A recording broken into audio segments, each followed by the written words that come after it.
So, have you ever really, truly stopped and asked yourself, why do I want the things I want? It sounds like such a simple question, right? But honestly, the answer pulls us deep into the hidden machinery of our own minds. Let's get into it, because the real source of our desires, it's almost never what we think it is.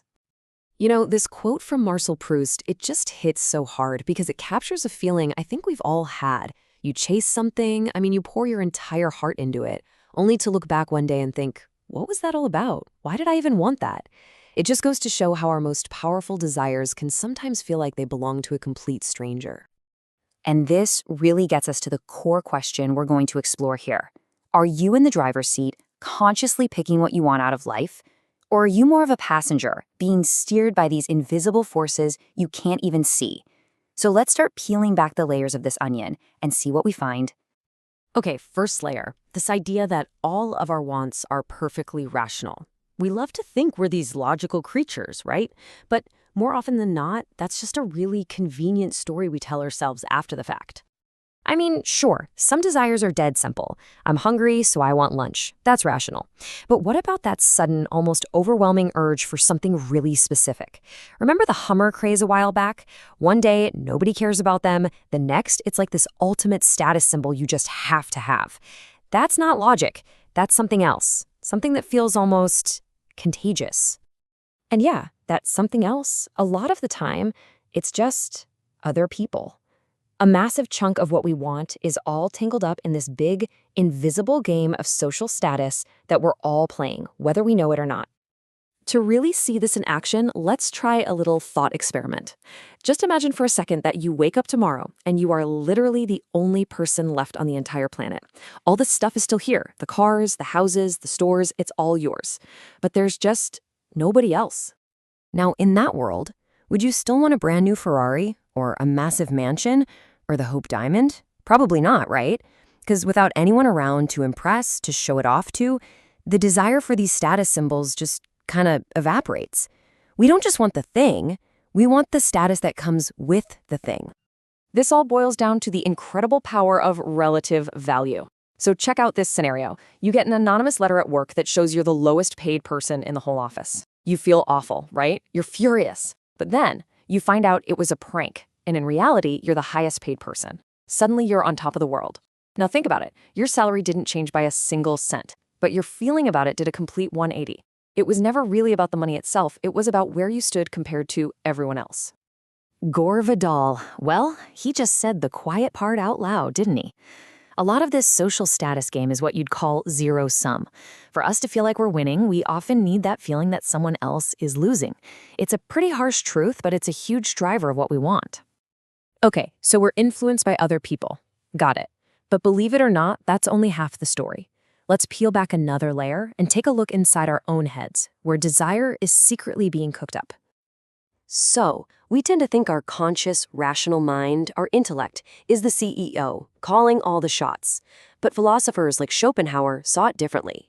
He argued the intellect is more like the PR department. The real decisions get made down in some secret workshop, are unconscious, and our intellect isn't even allowed in. It just gets the press release when the decision is already made. This means the whole process is completely backwards from what we assume. First, deep down in that secret workshop, a desire starts to form. Then, suddenly, a decision just pops into your conscious mind, seemingly out of thin air. And it's only then that your rational brain kicks into high gear, taking all the credit and coming up with a nice logical list of reasons why this was a brilliant idea all along. It's a spin doctor, not a decision maker. The philosopher David Hume nailed this centuries ago. Reason doesn't lead, it follows.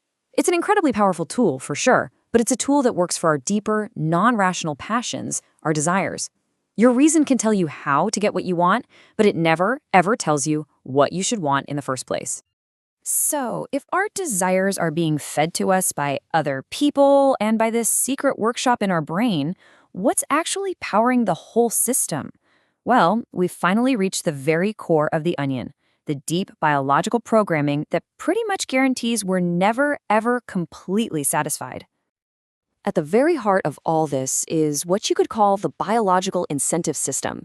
Think of it like the factory settings for your brain, hardwired by millions of years of evolution.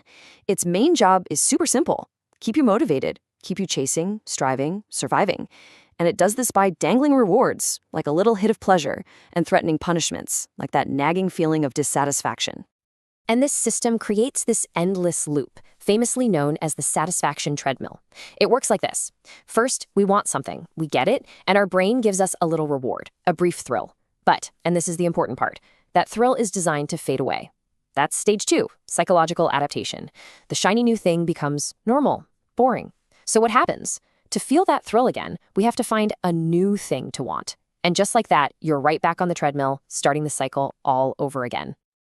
Okay, I know this all sounds a little bleak, doesn't it? It's like we're trapped in a social game we can't win, being controlled by a secret workshop in our brain, all while running on a biological treadmill to nowhere. So, what on earth can we do about it?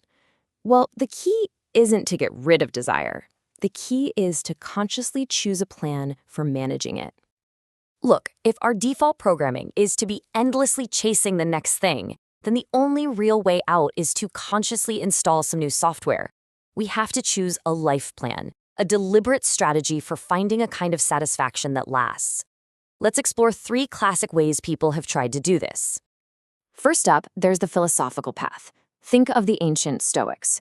Their whole game plan was to use their intellect not to chase desires, but to analyze and control them. As Seneca says here, the real win isn't getting fancy stuff. The real win is training your mind to find deep pleasure in the simple things you already have. It's about mastering your inner world. Second, you've got the communal path. Groups like the Amish don't leave desire up to each individual to figure out. Instead, they build this strong social fabric with really clear rules and shared values that basically tell you what's worth wanting. By limiting the status games and focusing on community, they find a deep, shared satisfaction that most of us are missing. And third, there's the eccentric path. This is for the true individualist, like Henry David Thoreau. Instead of trying to win the social status game, the eccentric just quits. They make a conscious choice to stop caring about what other people think is cool or valuable. They find their freedom and satisfaction by living completely by their own rules. So the big takeaway here is that none of these paths are about crushing desire. That's impossible, and probably not even a good idea. Instead, they are all just different strategies for directing your desire. It's about aiming it at something that provides a deeper, more lasting satisfaction, something the biological treadmill just can't offer.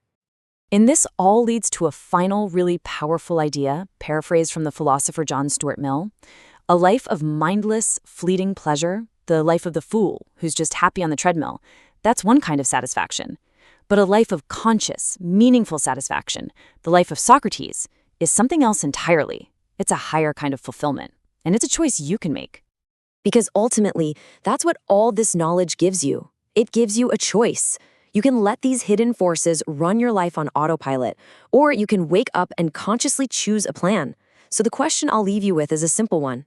What will your plan be?